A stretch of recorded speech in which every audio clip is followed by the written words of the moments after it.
Je fais attention à toi, petit compost. Et les vers, soyez les bienvenus. Vous êtes ici, chez vous. Salut les petits loups! Aujourd'hui on se retrouve pour une 5e vidéo et surtout un 5e challenge et pas des moindres puisque cette semaine je vais essayer d'être zéro déchet. C'est-à-dire, comme son nom l'indique, que je ne dois rien jeter à la poubelle cette semaine et pas non plus dans la rue. Je ne dois pas tricher. Mais bon, comme c'est difficile, je vais m'accorder un petit joker. On va dire que je n'ai pas le droit de jeter plus de déchets que ce qui pourrait rentrer dans ce petit sac pendant une semaine. Je vais voir si c'est difficile à appliquer dans son quotidien et aussi très important, on va parler de l'aspect économique. Est-ce que consommer zéro déchet et acheter en vrac, eh ben c'est si économique que ça? Allez, c'est parti, on part sur la route du zéro déchet. Hop, allez. Bon écoutez, on va commencer par un petit room tour de mes habitudes zéro déchet. Et dans la salle de bain, il y a plein de flacons. Et au niveau du savon, j'utilise des petites savonnettes. Donc voilà, là j'ai pas de bouteille de savon. Oh mais si, j'oubliais presque, mais super important, je n'utilise aussi que des petites lingettes à démaquiller. Je n'utilise plus du tout de coton, ça c'est ma mère qui me l'a faite par exemple. Celle-là, elle a été faite avec un vieux peignoir de ma grand-mère.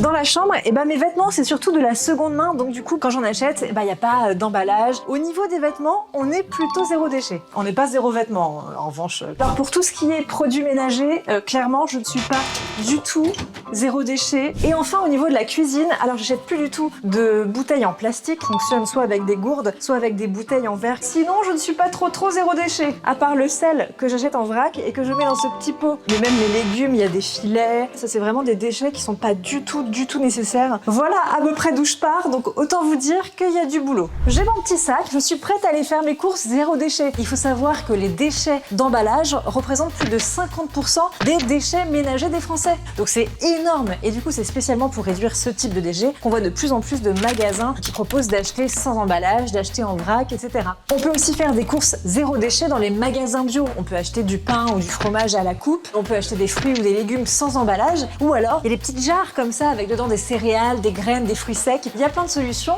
dans les magasins bio mais aussi dans les supermarchés et c'est ce qu'on va voir juste après. Ça va Alice? Ça va très bien. Ça fait combien de temps que tu travailles ici? Ça fera 2 ans en septembre. Tu vois qu'il y a plein de gens. Est-ce que tu as des nouvelles personnes qui arrivent? Il y a quand même une base de clients fidèles. Moi, je suis contente quand je vois des étudiants qui viennent et qui posent des questions, qui sont intéressés. Il y a quand même pas mal de curieux qui veulent savoir, mais qui savent pas trop quand on commence dans le zéro déchet, par quoi on commence. Je commence le zéro déchet, tu vois, dans les cosmétiques, avec les lingettes. Ouais. Et en tout cas, dans l'alimentaire, je trouve qu'il y a un truc un peu, c'est de l'orga, il faut prévoir des bocaux. C'est une organisation. Oui, ouais, c'est sûr. Faut penser à ces gros cabas.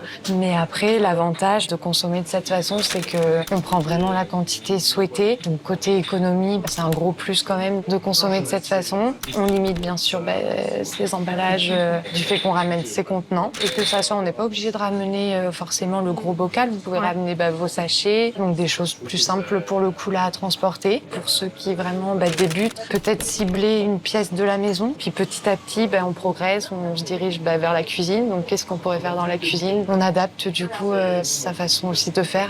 Puis si chacun arrive à faire plein de petits pas de cette façon, ça sera tous ces petits pas récoltés tous ensemble qu'on avance. Moi, du coup, c'est ma vraie première dans un magasin zéro déchet, en tout cas pour l'alimentaire. Ouais. Comment je m'y prends? La première chose, on va faire la tare avec la balance qui est à la caisse. Alors ça, je sais pas quoi faire de ça. Je sais pas si ça se mesure. Alors ça, souvent, on regarde quand même le poids quand c'est un peu plus épais. Okay. Mais je pense que là, voilà, 10, si, on va le noter.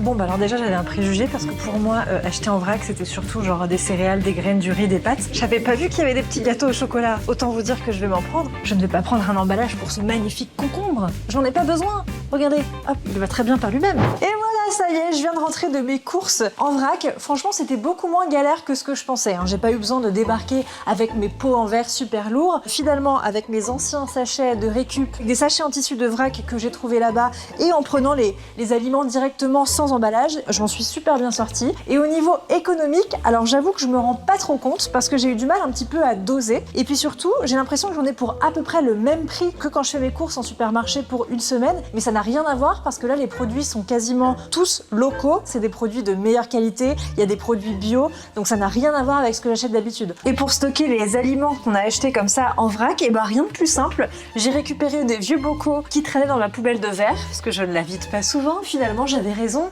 d'avoir la flemme. Je les ai bien lavés avant. Et voilà, un petit pot de riz. Et voilà, j'ai fait la catastrophe tout autour, mais on a aussi nos petites pâtes qui sont maintenant bien conservées. Bon bah j'ai plus qu'à faire ça pour tout le reste. C'est parti, on se lance dans la conception de notre lessive DIY.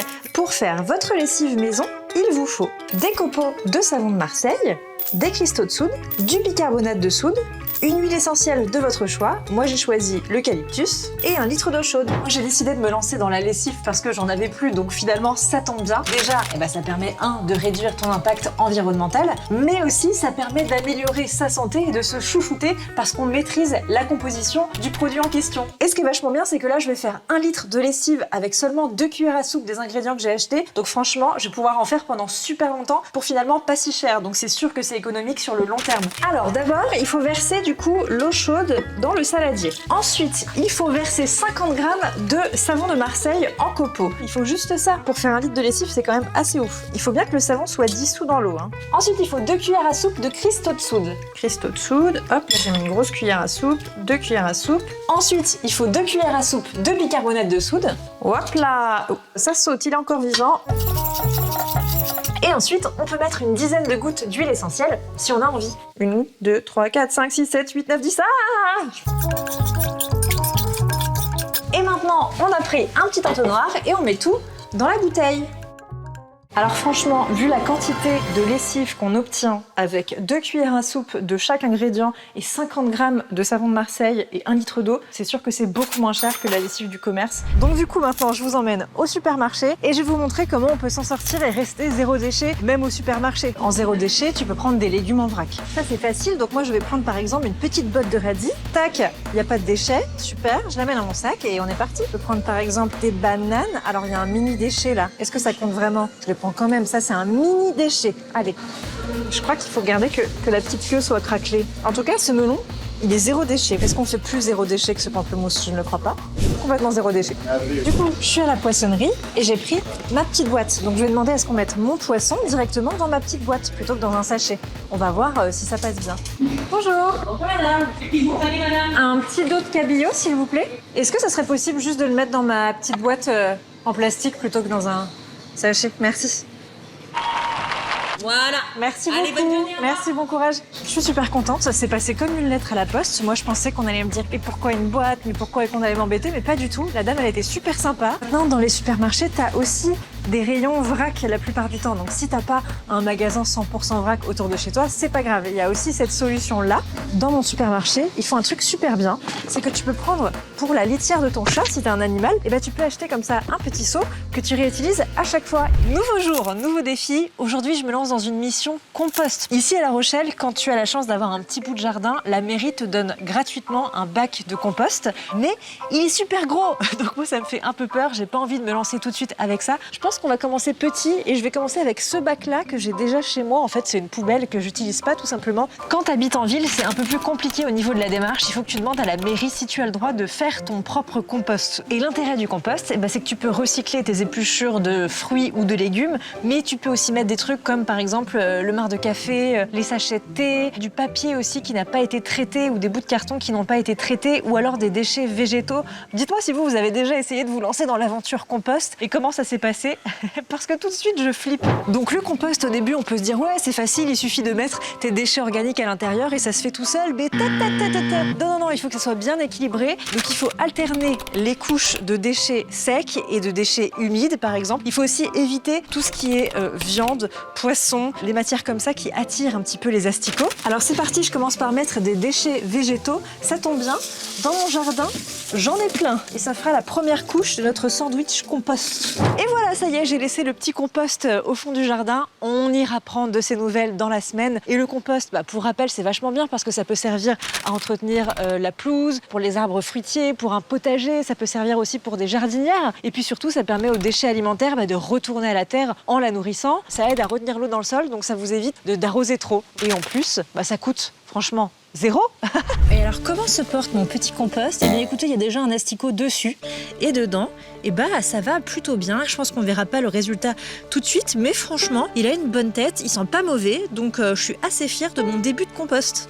Et voilà les petits loups, ma semaine de challenge zéro déchet est terminée. Donc du coup la plupart de mes déchets ont été dans le compost et ça, c'est les déchets que j'ai fait à part en fait. Bon alors par contre j'avoue j'ai fait une entorse il y a un jour où j'ai pris à emporter, donc j'avais un sachet avec des emballages, c'était parce que c'était plus pratique pour moi. Être zéro déchet à temps plein c'est pas si facile, c'est juste une question d'habitude et quand tu vois la différence entre les déchets que tu produis habituellement et là, franchement c'est assez satisfaisant quoi, parce que tu te rends compte que t'es vraiment utile et t'as pas fait tant d'efforts que ça. Et côté économie, ça coûte à peu près le même prix, mais surtout j'ai l'impression que ça va être rentable sur la durée. Par exemple les ingrédients pour la lessive, je les ai achetés en grande quantité, donc je sais que je vais retomber sur mes pattes dans les semaines à venir, etc. et que j'aurai pas besoin d'en racheter. Alors oui, c'est un petit peu d'organisation, mais en fait ça m'a montré que c'était pas si intimidant que ça, pas si difficile que ça. Franchement je suis trop contente de cette semaine de challenge parce que c'est sûr qu'il y a des trucs que je vais garder avec moi pour toute la vie. Tous, sans faire trop d'efforts, on peut faire un petit peu mieux pour la planète. Dites-moi ce que vous avez mis en place chez vous. Est-ce que